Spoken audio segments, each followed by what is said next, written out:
C'est dans le but de soutenir l'entrepreneuriat des jeunes que Léonie Mwamini, député provincial de la Tchopo de la législature passée, ministre provincial honoraire des ITPR et actuellement agent au cabinet du ministre du Développement rural, a visité ce jour la ferme agro-pastorale de l'entreprise Géoc, située à 26 km de la ville de Kisangani, sur la route Ituri. Comme une vraie mère, Léonie Mwamini ne s'est pas rendue mais bredouille.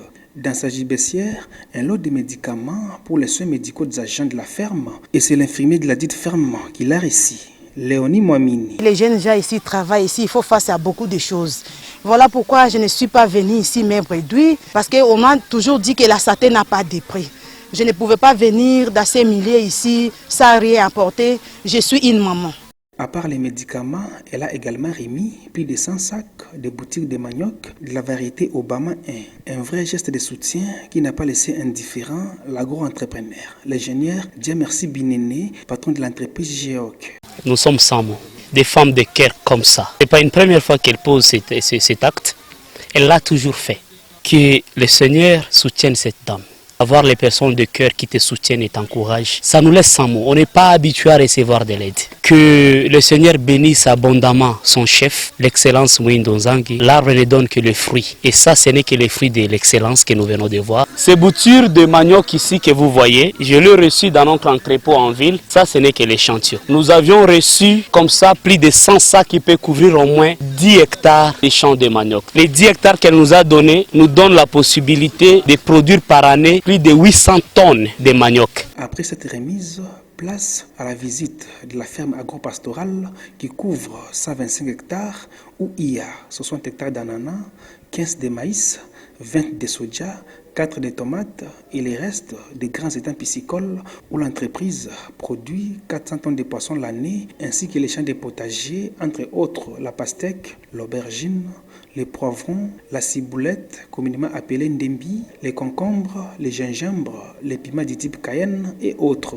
Après la dite visite, la récolte de l'aubergine et de la tomate, Léonie Mwamini est éblouie de voir le travail réalisé par ces jeunes entrepreneurs.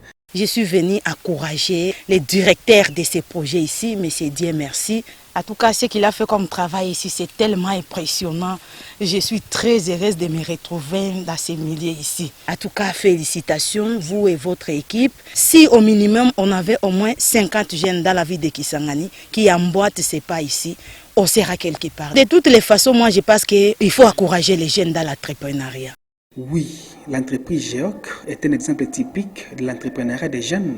L'ingénieur Diamersi Binene parle ici des objectifs de cette dernière en se lançant dans l'agro-business avant de croire à l'accompagnement du ministre du Développement rural, Mwindo Nzangi. Chaque besoin que la population exprime, parce que nous travaillons en collaboration avec les femmes maraîchères. Nous produisons.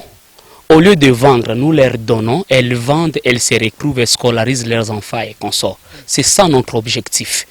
Nous luttons vraiment contre l'insécurité alimentaire, nous luttons contre le chômage. Et nous encadrons aussi les jeunes dans l'agro-business comme un incubateur. Dans la ville de Kisangani, je pense dans beaucoup de projets, nous avions fait l'exception. Pas seulement la tomate. Dans la tomate, j'ai dit si. Il n'y a jamais eu un projet de plus de 4 hectares de tomates. Étant entrepreneur, on a osé. On l'a fait. Et nous avions eu des résultats. Donc l'investissement, c'est à une chaîne de valeur en réalité. Nous sommes dans l'agro-business. D'un côté, nous faisons l'élevage des poules, de l'autre côté, l'élevage des porcs. Et c'est dans une chaîne de valeur qui nous permet maintenant de faire la production. Ça veut dire, quand nous faisons nos germoirs et nous faisons nos transplantations, nous amendons les sols avec les fientes des poules. Et du coup, on n'a pas besoin d'engrais chimiques. Ça nous donne ces résultats qui vous impressionnent de cette façon. Nous sollicitons auprès du ministre du Développement rural, un ministre dynamique, Excellence Mwindo Nzangi. Nous avons besoin de vous ici, nous jeunes entrepreneurs dans l'agro-business, ou comme Toto à Chamba, ou comme Toto à Pori. Nous croyons fermement à votre pragmatisme. Vu que nous avions vu l'un de vos agents ici chez nous, c'est vous que nous avions réussi. Nous disons déjà merci pour ce que vous venez de faire et nous disons merci pour ce que vous allez faire à tous ces jeunes qui ont fui les atrocités de Lubunga. Ils viennent ici travailler dur pour nourrir la ville. Avec ces 4 hectares de champs de tomates, l'entreprise produit une quantité énorme de tomates, mais d'autres pourrissent. D'où la nécessité de financer cette entreprise pour l'achat des unités de transformation. Léonie Mouamini et Dieu merci Binene. Ça nécessite vraiment une unité de transformation, soit faire des ketchup, faire aussi des tomates à boîte, des jus de tomates et tout et tout. Voilà comme agent du ministère du développement rural au niveau national, j'ai été intéressée par les projets de ces jeunes entrepreneurs. Je me suis dit non, je dois y aller, je dois aller voir. Ce sont des gens qu'on peut soutenir pour booster la jeunesse et lutter contre la malnutrition dans notre pays. Nous avons perdu plus de 5 à 4 tonnes de tomates pourries, c'est ça. On a besoin d'avoir les unités de transformation pour produire localement les ketchup, les tomates.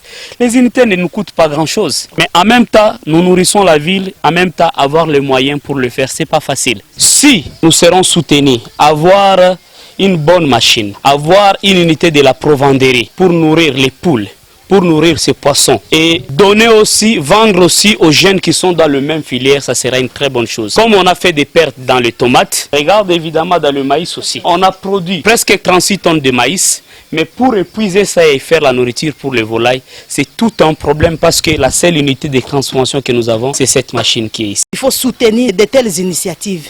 Ici, nous avons 95 engins. Tous ces jeunes gens-là allaient être dans la rue, allaient être à ville, aller se transformer en Koulouna.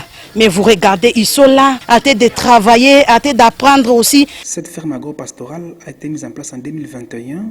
GEOC a également une grande provenderie et une porcherie. Et c'est une entreprise multisectorielle créée en 2012 et dans la Tchopo. Elle a débuté en 2021 dans l'agro-business où elle compte élargir sa tente avec plusieurs projets agricoles.